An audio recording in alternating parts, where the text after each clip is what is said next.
നമസ്കാരം. ഇതുവരെ വന്ന വാർത്തകൾ സമഗ്രമായി പരിശോധിക്കാം. വാർത്താ സന്ധ്യയിലേക്ക് പ്രിയ പ്രേക്ഷകർക്ക് സ്വാഗതം. ഇരട്ട മേഘവിസ്ഫോടനത്തിൽ വിറങ്ങലിച്ച് ഉത്തരാഖണ്ഡ്.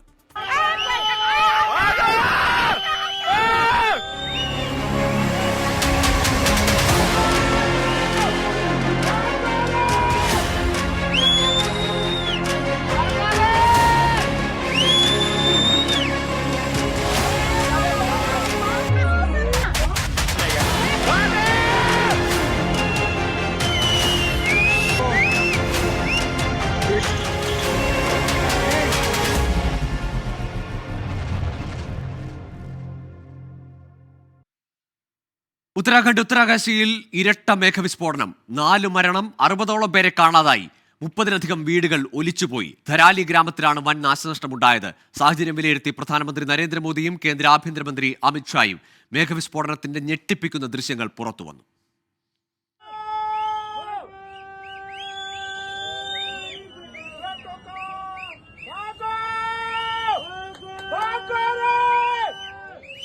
രാജ്യത്തെ ഒന്നടങ്കം ഞെട്ടിച്ച മേഘവിസ്ഫോടനമാണ് ഉത്തരാഖണ്ഡ് ഉത്തരകാശിയിൽ ഉണ്ടായത്. ധരാലിയിലുണ്ടായ മേഘവിസ്ഫോടനത്തിൽ ഗിർഗംഗ നദിയിലെ മിന്നൽ പ്രളയം ഒരു ഗ്രാമത്തെ തന്നെ തുടച്ചു നീക്കി. നിമിഷനേരം കൊണ്ട് വീടുകളും കെട്ടിടങ്ങളും ഇരച്ചെത്തിയ നദിയെടുത്തു.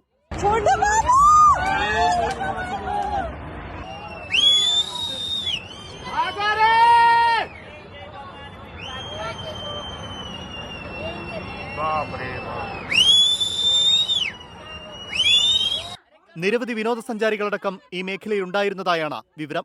രക്ഷാപ്രവർത്തനം ആരംഭിച്ചു. സൈന്യവും NDRF, SDRF, ITBP, പ്രാദേശിക ദുരന്ത നിവാരണ സേനകളും രക്ഷാദൌത്യത്തിന്റെ ഭാഗമായുണ്ട്. साथ में हमारी सेना के लोग NDRF, SDRF, आपदा प्रबंधन विभाग लगातार कोशिश कर रहा है कि हमारी सर्वोच्च प्राथमिकता है कि सभी को इस समय राहत की जाए, सभी को बचाया जाए और हर प्रकार से जान माल की सुरक्षा की जाए. വ്യോമമാർഗമുള്ള രക്ഷാപ്രവർത്തനത്തിനായുള്ള നടപടികളും ആരംഭിച്ചതായാണ് വിവരം. നദിയിൽ നിന്നും സുരക്ഷിത അകലത്തേക്ക് മാറണമെന്ന് ജനങ്ങൾക്ക് പ്രാദേശിക ഭരണകൂടം നിർദ്ദേശം നൽകി. പ്രദേശത്ത് ശക്തമായ മഴ തുടരുകയാണ്. ഉത്തരാഖണ്ഡ് മുഖ്യമന്ത്രി പുഷ്കർ സിംഗ് ധാമിയുമായി പ്രധാനമന്ത്രി നരേന്ദ്രമോദിയും ആഭ്യന്തരമന്ത്രി അമിത്ഷായും സാഹചര്യങ്ങൾ വിലയിരുത്തി. വരും മണിക്കൂറുകളിലെ രക്ഷാപ്രവർത്തന ദൌത്യം നിർണായകമാണ്. ധരാലി ഗ്രാമത്തിനടുത്ത് സുഖി മേഖലയിലും രണ്ടാമത്തെ മേഘവിസ്ഫോടനമുണ്ടായതായി ഉത്തരകാശി ഭരണകൂടം അറിയിച്ചു. 24 ഡൽഹി.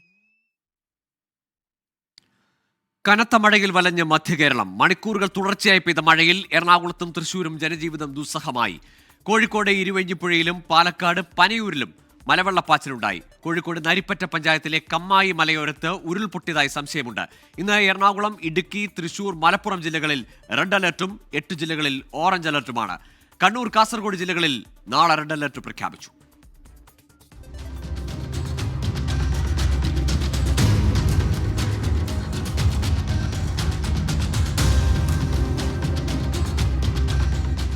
രാത്രിയും രാവിലെയുമായി പെയ്ത ശക്തമായ മഴയിൽ എറണാകുളം ജില്ലയിലെ താഴ്ന്ന പ്രദേശങ്ങളിൽ വെള്ളം കയറി. നഗരമേഖലയിലുണ്ടായ വെള്ളക്കെട്ടിൽ ഗതാഗതം തടസ്സപ്പെട്ടു. തൃപ്പൂണിത്തുറയ്ക്ക് സമീപം വെള്ളം മൂടിയ തോട്ടിലേക്ക് കാർ വീണു.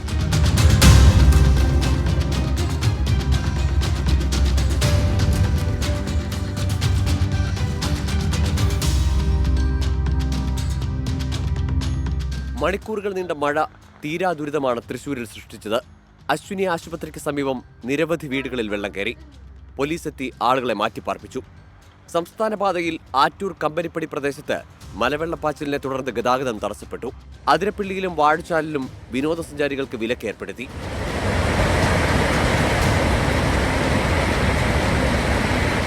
പാലക്കാട് അട്ടപ്പാടി ചുരത്തിൽ മുക്കാലി, മന്തംപൊട്ടി മേഖലയിൽ മഴവെള്ളത്തോടൊപ്പം കല്ലും മണ്ണും റോഡിലേക്ക് ഒഴുകിയെത്തി ഗതാഗതം തടസ്സപ്പെട്ടു. കോഴിക്കോട് ഇരുവഞ്ഞിപ്പുഴയിലും പാലക്കാട് ഒറ്റപ്പാലം പനയൂരിലും മലവെള്ളപ്പാച്ചിലുണ്ടായി. കോഴിക്കോട് നരിപ്പറ്റ പഞ്ചായത്തിലെ കമ്മായി മലയോരത്ത് ഉരുൾപൊട്ടിയതായി സംശയമുണ്ട്.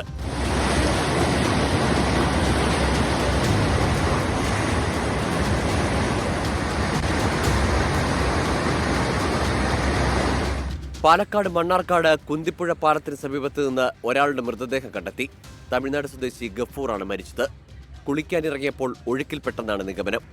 വിവിധ ബ്യൂറോകൾക്കൊപ്പം ന്യൂസ് ഡെസ്ക് 24. ആലപ്പുഴ ചേർത്തലയിലെ തിരോധാന കേസുകളിൽ ചുരുളഴിക്കാൻ ക്രൈംബ്രാഞ്ച്. നാളെ ലഭിക്കുന്ന DNA പരിശോധനാ ഫലം നിർണായകമാകും. ചോദ്യം ചെയ്യലിനോട് സഹകരിക്കാതെയും പരസ്പര വിരുദ്ധ മറുപടികൾ പറഞ്ഞും അന്വേഷണ സംഘത്തെ വട്ടം ചുറ്റിക്കുകയാണ് സെബാസ്റ്റ്യന്റെ ഭാര്യയെ ചോദ്യം ചെയ്യാനുള്ള നീക്കത്തിലാണ് അന്വേഷണ സംഘം. കോട്ടയത്തെ ജൈനമ്മ കൊലപാതക കേസിൽ 7 ദിവസത്തെ കസ്റ്റഡിയിലാണ് സെബാസ്റ്റ്യൻ. കസ്റ്റഡി കാലാവധി അവസാനിക്കാൻ ഇനി 2 ദിവസം മാത്രം. സെബാസ്റ്റ്യന്റെ പള്ളിപ്പുറത്തെ വീട്ടിൽ ഇന്നലെയും കഴിഞ്ഞ മാസം 27-നും നടത്തിയ തെരച്ചിലിൽ അസ്ഥിഭാഗങ്ങൾ മാത്രമാണ് കണ്ടെത്തിയത്. നാളെ വരാനിരിക്കുന്ന DNA ഫലം അന്വേഷണത്തിൽ നിർണായകമാകും. ഒപ്പം പ്രദേശത്ത് നിന്ന് ശേഖരിച്ച മണ്ണിന്റെയും ജലത്തിന്റെയും പരിശോധനാ ഫലം കൂടി വരാനുണ്ട്. അതിൽ നമ്മുടെ ക്രൈംബ്രാഞ്ച് അന്വേഷിക്കുകയും ചെയ്യുന്നുണ്ട്. ഇതിൽ ആവശ്യമുള്ള സയന്റിഫിക് എവിഡൻസ് എല്ലാം കളക്ട് ചെയ്തിട്ട് മുന്നോട്ട് പോകുന്നുണ്ട്. സമഗ്രമായിട്ട് നമ്മൾ നോക്കുന്നതാണ് അവിടത്തേക്ക് എല്ലാ അവിടുത്തെ മിസ്സിംഗ് കേസസ് അതിന്റെ ഭാഗമായിട്ട് നമ്മൾ എടുത്തിട്ട് അന്വേഷണം ചെയ്യുന്നതാണ്. ഇന്നലെ തലങ്ങും വിലങ്ങും ചോദ്യം ചെയ്തിട്ടും സെബാസ്റ്റ്യൻ ഒന്നും വിട്ടുപറഞ്ഞിട്ടില്ല. ചോദ്യങ്ങൾക്ക് മൗനവും ചിരിയും മറുപടി. ഇന്ന് കോട്ടയം ക്രൈംബ്രാഞ്ച് ഓഫീസിൽ സെബാസ്റ്റ്യനെ ചോദ്യം ചെയ്തപ്പോഴും മാറ്റമില്ല. വിദഗ്ധരുടെ നേതൃത്വത്തിൽ ശാസ്ത്രീയമായി ചോദ്യം ചെയ്യാനാണ് ക്രൈംബ്രാഞ്ച് നീക്കം. ഇതിനു മുന്നോടിയായി സെബാസ്റ്റ്യന്റെ ഭാര്യയുടെ മൊഴി രേഖപ്പെടുത്തും. ഇതിനുശേഷം ഇരുവരെയും ഒന്നിച്ചിരുത്തി ചോദ്യം ചെയ്തേക്കും. 2024 കാണാതായ ജൈനമ്മ കേസിൽ മാത്രമാണ് സെബാസ്റ്റ്യനെതിരെ ശക്തമായ തെളിവുള്ളൂ. എന്നാൽ മൃതദേഹം എവിടെയെന്ന ചോദ്യം ബാക്കി. കൂടുതൽ ശാസ്ത്രീയ തെളിവുകൾ ശേഖരിച്ച ശേഷം ബിന്ദു, ഐഷ തിരോധാന കേസുകളിലും സെബാസ്റ്റ്യനെ കസ്റ്റഡിയിൽ വാങ്ങാനാണ് നീക്കം. 24 ആലപ്പുഴ. കണ്ണൂർ ADM ആയിരുന്ന കെ നവീൻ ബാബുവിന്റെ മരണത്തിൽ തുടരന്വേഷണം ആവശ്യപ്പെട്ട് ഹർജിയുമായി ഭാര്യ മഞ്ജുഷ കണ്ണൂരിലെ വിചാരണ കോടതിയിലാണ് ഹർജി നൽകിയത്. SIT അന്വേഷണത്തിലെ പിഴവുകൾ ചൂണ്ടിക്കാട്ടിയാണ് ഹർജി. കുടുംബം പറഞ്ഞ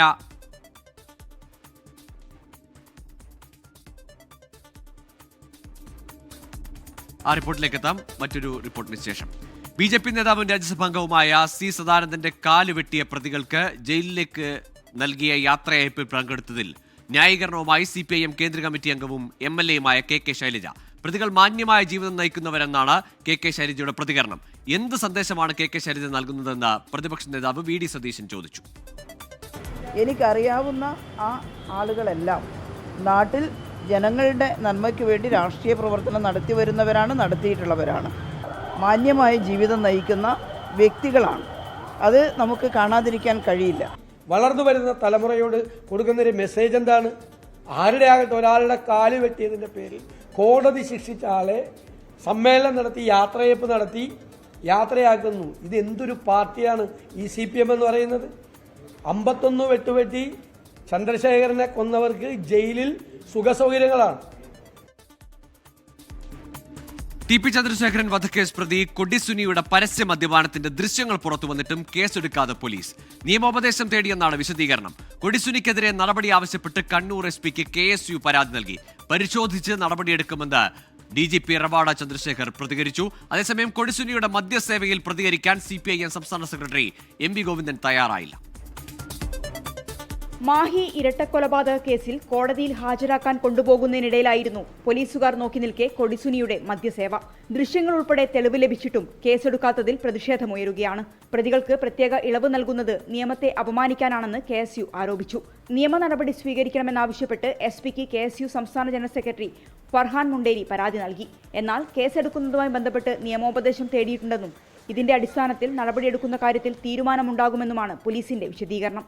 DGP റവാഡ ചന്ദ്രശേഖർ ഇന്ന് ജില്ലയിലെ മുതിർന്ന പോലീസ് ഉദ്യോഗസ്ഥരുമായി കൂടിക്കാഴ്ച നടത്തും. കൊടിസുനിയുടെ മദ്യപാനം ഉൾപ്പെടെയുള്ള വിഷയങ്ങൾ ഈ യോഗത്തിൽ ചർച്ചയായേക്കും. അതേസമയം വിഷയത്തിൽ പ്രതികരിക്കാൻ CPIM സംസ്ഥാന സെക്രട്ടറി MV ഗോവിന്ദൻ തയ്യാറായില്ല. 24 കണ്ണൂർ.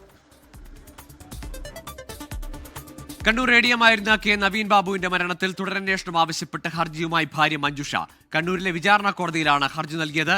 SIT അന്വേഷണത്തിലെ പിഴവുകൾ ചൂണ്ടിക്കാട്ടിയാണ് ഹർജി. കുടുംബം പറഞ്ഞ കാര്യങ്ങളൊന്നും അന്വേഷിച്ചില്ലെന്ന് കെ നവീൻ ബാബുവിന്റെ സഹോദരൻ പ്രവീൺ ബാബു കുറ്റപ്പെടുത്തി. കെ നവീൻ ബാബുവിന്റെ മരണവുമായി ബന്ധപ്പെട്ട് കുടുംബം നേരത്തെ ഉന്നയിച്ച ആരോപണങ്ങൾ അതേപടി അക്കമിട്ട് നിരത്തുകയാണ് ഹർജിയിൽ. പ്രത്യേക അന്വേഷണ സംഘത്തിനെതിരെ ഗുരുതര ആരോപണമാണ് ഹർജിയിലുള്ളത്. അന്വേഷണ സംഘം കൃത്യമായി തെളിവ് ശേഖരിച്ചില്ല. കുറ്റപത്രം തയ്യാറാക്കിയത് പ്രതിക്ക് അനുകൂലമായാണ്. Land revenue joint commissioner A ഗീതയുടെ അന്വേഷണ റിപ്പോർട്ടിലെ കണ്ടെത്തലുകൾ കുറ്റപത്രത്തിൽ ഉൾപ്പെടുത്തിയില്ല. പ്രതിക്ക് രക്ഷപ്പെടാനുള്ള ഒട്ടേറെ പഴുതുകൾ കുറ്റപത്രത്തിലുണ്ട്. പ്രതിയുടെ പക്ഷം പിടിച്ചാണ് ഇത് തയ്യാറാക്കിയത്. CCTV ദൃശ്യങ്ങൾ വ്യക്തമല്ല. പ്രശാന്ത് മറ്റൊരാളുടെ ബിനാമിയാണ്. അതിനെക്കുറിച്ച് പോലീസ് അന്വേഷണം നടത്തിയില്ല. ഇങ്ങനെ പോകുന്നു ആരോപണങ്ങൾ. അന്വേഷണം പ്രോപ്പറായ രീതിയിലല്ല പോയതെന്ന് ഞങ്ങൾ തുടക്കം തൊട്ട് പറയുന്നുണ്ട്. അതുകൊണ്ടാണ് ഈ അന്വേഷണം ഫൈനൽ റിപ്പോർട്ട് ആവുന്നതിന് മുമ്പ് തന്നെ ഞങ്ങൾ CBI ഇൻവെസ്റ്റിഗേഷൻ ആവശ്യപ്പെട്ടുകൊണ്ട് കോടതിയിൽ പോകുന്നത്. അപ്പോൾ എന്തൊക്കെ ഇവർ അന്വേഷിക്കുന്നില്ല, ഇവരുടെ അന്വേഷണം പോകുന്ന രീതി കണ്ടുകൊണ്ട് ഞങ്ങൾ എടുത്തു പറയുന്നുണ്ടായിരുന്നു. പക്ഷേ ആ കാര്യങ്ങളിലോട്ടൊന്നും കടന്നൊരു വിധി വന്നില്ല. അതുകൊണ്ടാണ് ഞങ്ങൾ വീണ്ടും ഇതേ അന്വേഷണ സംഘം തന്നെ ഞങ്ങൾ പറഞ്ഞ കാര്യങ്ങൾ കൂടി അന്വേഷിക്കണമെന്ന് പറഞ്ഞിപ്പോൾ റീ ഇൻവെസ്റ്റിഗേഷൻ കൊടുക്കുന്നത്. കേസ് ഈ മാസം 16 വീണ്ടും കോടതി പരിഗണിക്കും. 24 കണ്ണൂർ. സ്കൂൾ ക്ലാസ് മുറികളിലെ ബാക്ക് ബെഞ്ച് സങ്കല്പം ഒഴിവാക്കാൻ ആലോചനയുമായി വിദ്യാഭ്യാസ വകുപ്പ്. ക്ലാസുകൾ യു ഷേപ്പിലേക്ക് മാറ്റാൻ ആലോചിക്കുന്നുവെന്ന് വിദ്യാഭ്യാസ മന്ത്രി വി ശിവൻകുട്ടി പറഞ്ഞു. പഴഞ്ചൻ രീതികൾ മാറ്റി പുതിയ മാതൃക കണ്ടെത്താൻ വിദഗ്ധ സമിതിയെ നിയോഗിച്ചെന്നും മന്ത്രി അറിയിച്ചു. ഒരു ബെഞ്ചിന് പുറകിൽ അടുത്ത ബെഞ്ച് എന്ന നിലയിലുള്ള ക്ലാസുകളുടെ ക്രമീകരണം മാറ്റാനാണ് സർക്കാർ ആലോചന. പകരം മുന്നിൽ നിന്ന് എല്ലാ കുട്ടികളെയും തുല്യ പരിഗണന ലഭിക്കുന്ന രീതിയിൽ യു ഷേപ്പിൽ ക്ലാസുകൾ ഒരുക്കാനാണ് ആലോചിക്കുന്നത്. നിലവിലെ രീതി വിദ്യാർത്ഥികളുടെ ആത്മവിശ്വാസത്തെയും പഠനത്തെയും പ്രതികൂലമായി ബാധിക്കാൻ സാധ്യതയുണ്ടെന്നാണ് വിലയിരുത്തൽ. കുട്ടികൾക്ക് തുല്യ അവസരങ്ങൾ ഉറപ്പാക്കുക എന്നതാണ് ലക്ഷ്യമെന്ന് വിദ്യാഭ്യാസ മന്ത്രി. ഇപ്പോൾ ഉള്ള ബാക്ക് ബെഞ്ചേഴ്സ് ഒഴിവാക്കിക്കൊണ്ടുള്ള ഒരു സീറ്റിംഗ് അറേഞ്ച്മെന്റ് എങ്ങനെ ഉണ്ടാക്കാൻ സംബന്ധിച്ചിടത്തോളം പൊതുവിദ്യാഭ്യാസ വകുപ്പ് ആലോചിച്ചുകൊണ്ടിരിക്കുകയാണ്. ഒരു യു റൗണ്ടിലായാൽ എന്താ, അങ്ങനെ ആയാൽ നമുക്ക് ടീച്ചറിന് അങ്ങ് അറ്റം വരെ പോകുന്നതിന് വേണ്ടിയും എല്ലാ കുട്ടികൾക്കും അറ്റൻഷൻ കിട്ടുന്നതിന് വേണ്ടിയും കഴിയും. സംസ്ഥാനത്തെ വിദ്യാഭ്യാസ രീതിക്ക് അനുയോജ്യമായ ഏറ്റവും മികച്ച മാതൃക കണ്ടെത്താൻ വിദഗ്ധരുടെ ഒരു സമിതി നിയോഗിക്കും. ഈ സമിതിയുടെ നിർദ്ദേശം പരിഗണിച്ച് മുന്നോട്ടു പോകുമെന്നും വിദ്യാഭ്യാസ മന്ത്രി അറിയിച്ചു. കൂടുതൽ വിദ്യാർത്ഥികളുള്ള ക്ലാസ് മുറികളിൽ യു ഷേപ്പ് രീതി നടപ്പാക്കാൻ കഴിയില്ല എന്നും അഭിപ്രായമുണ്ട്. 24 തിരുവനന്തപുരം. മികച്ച ഭക്ഷണം നൽകേണ്ടത് ജയിലിലല്ല സ്കൂളിലാണെന്ന കുഞ്ചാക്കോ ബോബന്റെ പ്രസംഗത്തിന് പിന്നാലെ നടനെ സ്കൂൾ ഉച്ചഭക്ഷണത്തിന് ക്ഷണിച്ച് വിദ്യാഭ്യാസ മന്ത്രി വി ശിവൻകുട്ടി. കുട്ടികൾക്കത് സന്തോഷമാകുമെന്നും സ്കൂൾ ഉച്ചഭക്ഷണത്തിന്റെ മെനുവും രുചിയും അറിയുകയും ചെയ്യാമെന്നും മന്ത്രി ഫേസ്ബുക്കിൽ കുറിച്ചു. സ്കൂളിലെ പഴയ കെട്ടിടം പൊളിച്ചു മാറ്റാത്തതിൽ ശക്തമായ താക്കീതുമായി വിദ്യാഭ്യാസ മന്ത്രി വി ശിവൻകുട്ടി. മലപ്പുറം കൊണ്ടോട്ടിച്ചിറയിൽ ഗവൺമെന്റ് UP സ്കൂളിന്റെ പുതിയ കെട്ടിട ഉദ്ഘാടനത്തിനിടെയാണ് മന്ത്രിയുടെ മുന്നറിയിപ്പ്. കെട്ടിടം പൊളിക്കുന്നതിന് വേണ്ട നടപടികൾ ഇതിനോടകം ആരംഭിച്ചതെന്നാണ് സ്കൂളിന്റെ വിശദീകരണം. കൊണ്ടോട്ടിച്ചിറയിൽ ഗവൺമെന്റ് UP സ്കൂളിൽ 4 കോടിയോളം രൂപ ചിലവഴിച്ച് നിർമ്മിച്ച പുതിയ കെട്ടിടത്തിന്റെ ഉദ്ഘാടന സമ്മേളനമായിരുന്നു വേദി. ഫിറ്റ്നസ് ഇല്ലാത്ത പഴയ കെട്ടിടം പൊളിക്കാത്തതിൽ പ്രധാന അധ്യാപകൻ ഉൾപ്പെടെ മന്ത്രിയുടെ ശക്തമായ താക്കീത്. എത്രയും പെട്ടെന്ന് ഇത് പൊളിച്ചു മാറ്റിയില്ലെങ്കിൽ HMM ഈ കേസിലെ പ്രതിയാവും, DOയും കേസിലെ പ്രതിയാവും, പിന്നെ DDയും കേസിലെ പ്രതിയാവും. സസ്പെൻഷൻ ഉറപ്പാണെന്ന് കൂടി ഞാൻ എപ്പോഴും അഡ്വാൻസ് ആയിട്ട് പറയുന്നു. ഒരു ദൈവം ആ കാര്യത്തിൽ കാണിക്കില്ലെന്ന കാര്യം ഞാൻ സൂചിപ്പിക്കുന്നു. 1978 നിർമ്മിച്ച കെട്ടിടമാണ് പൊളിച്ചു മാറ്റേണ്ടത്. 8 ക്ലാസ് റൂമുകളാണ് മുൻപ് ഇവിടെ പ്രവർത്തിച്ചിരുന്നത്. ഒരാഴ്ച മുൻപ് തന്നെ പൊളിക്കുന്നതിന് വേണ്ട നടപടികളിലേക്ക് കടന്നുവെന്നാണ് സ്കൂളിന്റെ വിശദീകരണം. മുഖ്യമന്ത്രിയുടെ അവലോകന യോഗത്തിന് ശേഷം നടന്ന ആദ്യ പരിപാടിയിലാണ് മന്ത്രി മുന്നറിയിപ്പ് നൽകിയത്. 24 മലപ്പുറം. ആലപ്പുഴയിൽ PDP പ്രവർത്തകർ ആംബുലൻസ് ദുരുപയോഗം ചെയ്തതായി പരാതി. കത്തിക്കുത്ത് കേസിലെ ജാമ്യത്തിലിറങ്ങിയ പ്രതികളെ ജയിലിൽ നിന്ന് കൊണ്ടുവന്നത് ആംബുലൻസിലെത്തിയ പ്രതികൾക്ക് താമരക്കുളത്ത് മാലയിട്ട് സ്വീകരണവും. SYS സാന്ത്വനം ആംബുലൻസിനെതിരെയാണ് പരാതി. ആംബുലൻസിൽ രോഗികൾ ഉണ്ടായിരുന്നില്ലെന്ന് തെളിയിക്കുന്ന ദൃശ്യങ്ങളും പുറത്തുവന്നു.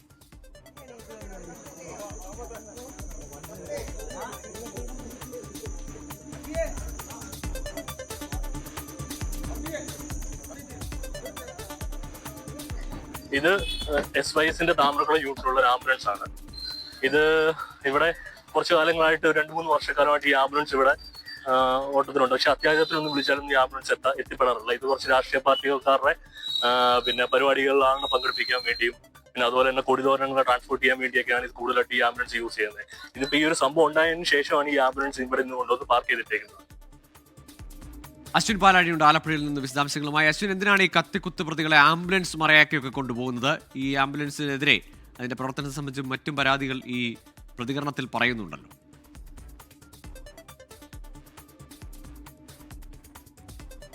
ഗൂഗിൾ ഈ പ്രതികളുടെ കേസുമായി ബന്ധപ്പെട്ട പശ്ചാത്തലം ആദ്യം പറയാം. 2014 ഡിവൈഎഫ്ഐ പ്രവർത്തകരും PDP പ്രവർത്തകരും തമ്മിൽ ആലപ്പുഴ താമരക്കുളത്തൊരു സംഘർഷം ഉണ്ടാകുന്നത്. ഈ സംഘർഷത്തിനിടെ PDP പ്രവർത്തകരാൽ ഡിവൈഎഫ്ഐ പ്രവർത്തകർക്ക് കുത്തേൽക്കുകയായിരുന്നു ഉണ്ടായിരുന്നത്. അതിൽ 4ഓളം ഡിവൈഎഫ്ഐ പ്രവർത്തകർ ആശുപത്രിയിലായി ഗുരുതര പരിക്കുകളുടെ ചികിത്സയിലൊക്കെയായിരുന്നു. ആ കേസുമായി ബന്ധപ്പെട്ട് അതിന്റെ വിചാരണ നടപടികളെല്ലാം പൂർത്തിയായി. കഴിഞ്ഞ മാസം 30ഓടെയാണ് ഈ പ്രതികൾക്ക് തടവ് ശിക്ഷ 9.5 കൊല്ലത്തേക്ക് PDP പ്രവർത്തകരെ 6 പേരെ തടവിന് ശിക്ഷിച്ചത്. അത് പൂജപ്പുര സെൻട്രൽ ജയിലിലേക്കാണ് വിട്ടത്. ഇവർ കോടതിയെ സമീപിച്ച് ജാമ്യം നേടുകയും ചെയ്തു. ഈ ജാമ്യ ഉത്തരവ് കൃത്യസമയത്ത് പൂജപ്പുര സെൻട്രൽ ജയിലിൽ എത്തിക്കാൻ വേണ്ടി ആംബുലൻസ് ദുരുപയോഗം ചെയ്തു എന്നുള്ളതാണ് നിലവിൽ അവിടുത്തെ പൊതുപ്രവർത്തകനായ ഷമീർ ഖാൻ RTO എൻഫോഴ്സ്മെന്റിനും ഒപ്പം മന്ത്രി KB ഗണേഷ് കുമാറിന്റെ ഓഫീസിനും പരാതി നൽകിയിരിക്കുന്നത്. അതിനു പുറമെ ഈ ജാമ്യ ഉത്തരവുമായി ജയിലിൽ നിന്ന് ഈ പ്രതികളുമായി താമരക്കുളത്ത് എത്തി അവിടെ സ്വീകരണ പരിപാടിയിലും ഈ ആംബുലൻസ് ഉണ്ടായിരുന്നു എന്നുള്ളതാണ് പരാതിയിൽ പറയുന്നത്. ഈ പരാതിയെ സാധൂകരിക്കുന്ന ദൃശ്യങ്ങളും പുറത്തു വന്നിട്ടുണ്ട്. ഇതിൽ ഈ കേസിൽ ഭാഗമായിരുന്ന 6 പ്രതികളും ആംബുലൻസിന്റെ പിൻവശത്ത് രോഗികളെ കിടത്തുന്ന ഭാഗത്തു നിന്ന് ഇറങ്ങുന്നുണ്ട്. അതിൽ രോഗികളെ കിടത്തുന്ന സ്ട്രെച്ചറിലും പ്രതികൾ ഇരിക്കുന്നുണ്ട്. അവർക്ക് മാലയിട്ട് സ്വീകരിക്കുന്ന ദൃശ്യങ്ങളടക്കമാണ് പുറത്തു വന്നിരിക്കുന്നത്. അതേസമയം ഇങ്ങനെ ഒരു പ്രശ്നം ഉണ്ടായിരുന്നതായി ഞങ്ങൾക്ക് അറിയില്ലായിരുന്നു എന്നുള്ളതാണ് SYS ആംബുലൻസിന്റെ ഡ്രൈവറും അതിന്റെ മാനേജറും അടക്കം പറയുന്നത്. ഒരുപാട് രോഗികൾക്ക് നന്മ ചെയ്യുന്ന ആംബുലൻസാണ് തങ്ങളുടേത്. എങ്ങനെയാണ് തങ്ങളെ ഇത്തരത്തിലൊരു വിവാദത്തിലേക്ക് വലിച്ചിഴച്ചത് എന്നുള്ള കാര്യത്തിൽ അവർക്ക് വ്യക്തതയില്ല എന്നുള്ളതാണ് പറയുന്നത്. എന്തായാലും ഇതിൽ RTO എൻഫോഴ്സ്മെന്റ് അന്വേഷണം ആരംഭിച്ചിട്ടുണ്ട്. മന്ത്രിയുടെ അശ്വിൻ പാലാഴിയാണ് വിശദാംശങ്ങൾ നൽകിയത് ആലപ്പുഴയിൽ നിന്ന്. സിനിമാ കോൺക്ലേവിലെ വിവാദ പരാമർശത്തിൽ സംവിധായകൻ അടൂർ ഗോപാലകൃഷ്ണനെ പിന്തുണച്ചും സദസ്സിൽ പ്രതിഷേധിച്ച പുഷ്പവതിയെ വിമർശിച്ചും ശ്രീകുമാരൻ തമ്പി. അടൂർ ഗോപാലകൃഷ്ണൻ പറഞ്ഞതിൽ തെറ്റില്ലെന്നും സംസാരിക്കുമ്പോൾ പുഷ്പവതി ഇടപെട്ടത് മര്യാദകേടാണെന്നും ശ്രീകുമാരൻ തമ്പി പറഞ്ഞു. പരാമർശത്തിൽ CPIM രംഗത്തെത്തി. ഗവൺമെന്റ് ഷെഡ്യൂൾ ട്രൈബിന് കൊടുക്കുന്ന ഒരു പടമെടുക്കാൻ കൊടുക്കുന്ന തുക 1.5 കോടി രൂപയാണ്. ഇത് ഞാൻ ഒരിക്കൽ ബഹുമാനപ്പെട്ട മുഖ്യമന്ത്രിയുടെ അടുത്ത് ഞാൻ പറഞ്ഞു, ഇത് കറപ്ഷൻ ഉണ്ടാക്കാനുള്ളൊരു വഴി ഉണ്ടാക്കുകയാണ് ഗവൺമെന്റ്. പട്ടികജാതി പട്ടികവർഗക്കാർക്കും സ്ത്രീകൾക്കും സിനിമയെടുക്കാൻ പണം വെറുതെ കൊടുക്കരുതെന്നും ഈ വിഭാഗങ്ങളിൽ നിന്ന് സിനിമയെടുക്കാൻ വരുന്നവർക്ക് പരിശീലനം നൽകണമെന്നുമാണ് സിനിമാ കോൺക്ലേവ് വേദിയിൽ അടൂർ ഗോപാലകൃഷ്ണന്റെ പരാമർശം. ഈ സമയം വേദിയിലുണ്ടായിരുന്ന ശ്രീകുമാരൻ തമ്പി പരാമർശത്തെ പിന്തുണച്ചെത്തി. 1.5 കോടി രൂപ കൊടുക്കുന്ന ഒരു വ്യക്തി അതിനർഹനാണോ അല്ലെ അർഹയാണോ എന്ന് പരിശോധിക്കുന്നത് തെറ്റാണോ? വെറുതെ 1.5 കോടി അങ്ങ് എടുത്ത് കൊടുക്കാൻ പറ്റും? അടൂർ ഗോപാലകൃഷ്ണൻ ദളിതയും വനിതകളെ അപമാനിച്ചു. അദ്ദേഹം എവിടെ അപമാനിച്ചത്? പരാമർശത്തിനെതിരെ സദസ്സിൽ പ്രതിഷേധിച്ച കേരള സംഗീത നാടക അക്കാദമി വൈസ് ചെയർപേഴ്സൺ പുഷ്പവതിക്കെതിരെയും ശ്രീകുമാരൻ തമ്പി. അടൂർ ഗോപാലകൃഷ്ണനെ പോലെ ഒരാൾ സംസാരിച്ചുകൊണ്ട് നിൽക്കുമ്പോൾ പ്രസംഗത്തിന് ഇടയിൽ കയറി അഭിപ്രായം പറയുന്നത് ശരിക്കും പറഞ്ഞ അറിവില്ലായ്മയാണ്. അത് ഇടയിൽ കയറി എഴുന്നേറ്റ് ആൾ പറഞ്ഞു അത് ചുമ്മാ ആളാകാനൊരു വില. ഇന്നലെ അടൂർ ഗോപാലകൃഷ്ണനും പുഷ്പവതിക്കെതിരെ വിമർശനം ഉന്നയിച്ചിരുന്നു. അടൂർ ഗോപാലകൃഷ്ണനെ വിമർശിച്ച് CPIM രംഗത്തെത്തി. അടൂർ ഗോപാലകൃഷ്ണൻ എന്തൊക്കെയാണ് ഉദ്ദേശിച്ചതെന്ന് അദ്ദേഹം ഇപ്പോഴും പറഞ്ഞുകൊണ്ടിരിക്കുന്നുണ്ട്. ഞാൻ അങ്ങനെയല്ല ഉദ്ദേശിക്കുന്നത്. പക്ഷേ ഉറപ്പായിട്ട് നമുക്ക് പറയാൻ സാധിക്കുന്ന കാര്യം ഫ്യൂഡൽ ജീർണതയുടെ ഭാഷാപരമായ ഉള്ളടക്കത്തോടു കൂടി തന്നെയാണ് ഇങ്ങനെയുള്ള പലരും സംസാരിച്ചുകൊണ്ടിരിക്കുന്നത്. ഫ്യൂഡൽ വരേണ്യ ചിന്തകളുടെ പുറന്തോടുകൾക്കുള്ളിൽ അധിവസിക്കുന്ന ഇത്തരം ആളുകളെ ഇതുപോലെയുള്ള ചടങ്ങുകളിൽ, ഇതുപോലെയുള്ള അവസരങ്ങളിൽ ഗവൺമെന്റിനെ ആനയിക്കരുത്. അടൂർ ഗോപാലകൃഷ്ണനെ സർക്കാർ പരിപാടികളിൽ പങ്കെടുപ്പിക്കരുതെന്ന് KPMS general secretary Punnala Sreekumar ആവശ്യപ്പെട്ടു. ആഢ്യരക്തമുള്ളവർ മാത്രമേ സിനിമയെടുക്കാൻ പാടുള്ളൂ എന്നതാണ് അടൂർ ഗോപാലകൃഷ്ണന്റെ കാഴ്ചപ്പാടെന്ന് സംവിധായകൻ ഡോക്ടർ ബിജു കുറ്റപ്പെടുത്തി. 24 തിരുവനന്തപുരം. ഇനി ചില വാർത്തകൾ ചുരുക്കത്തിൽ. ഷാർജയിൽ ആത്മഹത്യ ചെയ്ത നിലയിൽ കണ്ടെത്തിയ കൊല്ലം ചവറ തെക്കുംഭാഗം സ്വദേശി അതുല്യയുടെ മരണം ക്രൈംബ്രാഞ്ച് അന്വേഷിക്കും. സ്റ്റേറ്റ് ക്രൈംബ്രാഞ്ചിനാണ് അന്വേഷണം കൈമാറിയത്. അന്വേഷണ സംഘത്തെ ഉടൻ തീരുമാനിക്കും. കോതമംഗലത്ത് ആൺ സുഹൃത്തിനെ വിഷം കൊടുത്ത് കൊലപ്പെടുത്തിയ കേസിൽ പ്രതിയെ പോലീസ് കസ്റ്റഡിയിൽ വിട്ടു. പ്രതിയെ സംഭവസ്ഥലത്തെത്തിച്ച് തെളിവെടുക്കും. സംഭവശേഷം വീട്ടിലെ CCTV DVR യുവതി നശിപ്പിച്ചുവെന്ന് പോലീസ് നിഗമനം. കൊല്ലം പുനലൂരിൽ തീവണ്ടി എഞ്ചിനിൽ തീപിടുത്തം. കൊല്ലം ചെന്നൈ എഗ്മോർ ട്രെയിനിന്റെ എഞ്ചിനിലാണ് തീപിടിച്ചത്. തീ നിയന്ത്രണ വിധേയമാക്കിയത് ജീവനക്കാരുടെ സമയോചിതമായ ഇടപെടലിനെ തുടർന്ന്.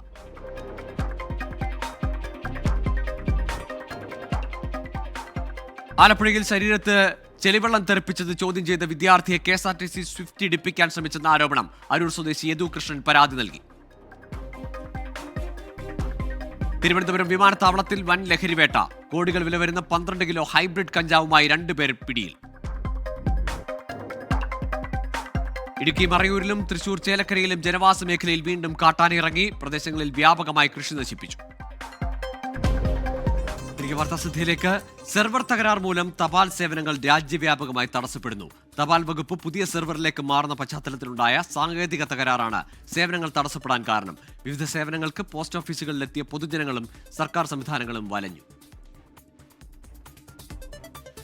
ഇന്നലെയും ഇന്നുമായാണ് തപാൽ വകുപ്പിന്റെ സേവനങ്ങൾ രാജ്യവ്യാപകമായി തടസ്സപ്പെട്ടത്. പാഴ്സലുകൾ, സ്പീഡ് പോസ്റ്റുകൾ, രജിസ്ട്രേഡുകൾ, സർക്കാർ തപാൽ ഉരുപ്പടികൾ, പരീക്ഷാ പാഴ്സലുകൾ, ബുക്കിംഗുകൾ തുടങ്ങി തപാൽ വകുപ്പിന്റെ എല്ലാ സേവനങ്ങളും തടസ്സപ്പെടുകയോ വൈകുകയോ ചെയ്യുകയാണ്. ഭയങ്കര ബുദ്ധിമുട്ടാണ്. ഞാൻ ഓഫീസിൽ നിന്ന് വരെയാണ്. അപ്പോൾ അവർക്ക് പറഞ്ഞാൽ മനസ്സിലാവില്ല. നമ്മളിവിടെ വന്ന് വെറുതെ നിൽക്കണമെന്നാണ് പറഞ്ഞത്. ഈ ആഴ്ച പോകേണ്ട ലെറ്ററൊക്കെയാണ് ഇവർ കയറി ഇറങ്ങി ഒരു പതിവായി. ഇത് എന്ത് മോഡിഫിക്കേഷൻ്റെ ഭാഗമായിരുന്നാലും ശരി, ഇതൊക്കെ ആളുകളെ വളരെയധികം ബുദ്ധിമുട്ടിക്കലാണ് എന്നാണ് പറയാനുള്ളത്. തപാൽ വകുപ്പ് നിലവിൽ ഉപയോഗിച്ചിരുന്ന ടാറ്റ കൺസൾട്ടൻസി സർവീസിന്റെ സാപ് സെർവറിന്റെ കാലാവധി സെപ്റ്റംബറിൽ പൂർത്തിയാകും. തപാൽ വകുപ്പ് തന്നെ രൂപകൽപ്പന ചെയ്ത അഡ്വാൻസ്ഡ് പോസ്റ്റൽ ടെക്നോളജി സെർവറിലേക്ക് സംവിധാനങ്ങൾ മാറുന്ന നടപടി പുരോഗമിക്കുകയാണ്. ജൂലൈ 22 മുതൽ APT സെർവർ കേരളത്തിൽ ഉപയോഗിക്കുന്നുണ്ടെങ്കിലും ഇന്നലെ മുതലാണ് രാജ്യവ്യാപകമായി പരീക്ഷിച്ചു തുടങ്ങിയത്. ബാക്കപ്പ് ഇല്ലാത്തതിനാൽ അനിയന്ത്രിതമായ ലോഡ് സെർവറിന് താങ്ങാൻ കഴിയാത്തതാണ് സാങ്കേതിക പ്രശ്നങ്ങൾക്ക് കാരണം. അലക്സ് റാം മുഹമ്മദ്, 24, തിരുവനന്തപുരം. ആലുവയിൽ നിന്ന് കൊച്ചിയിലേക്കുള്ള കുടിവെള്ള പൈപ്പിൽ ചോർച്ച കണ്ടെത്തി. കളമശ്ശേരി വിടാക്കുഴ ഭാഗത്ത് 1200 mm പൈപ്പിലാണ് ചോർച്ച കണ്ടെത്തിയത്.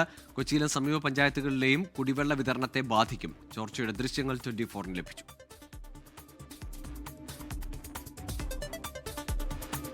നോക്കാം ഇപ്പോഴത്തെ കാലാവസ്ഥ.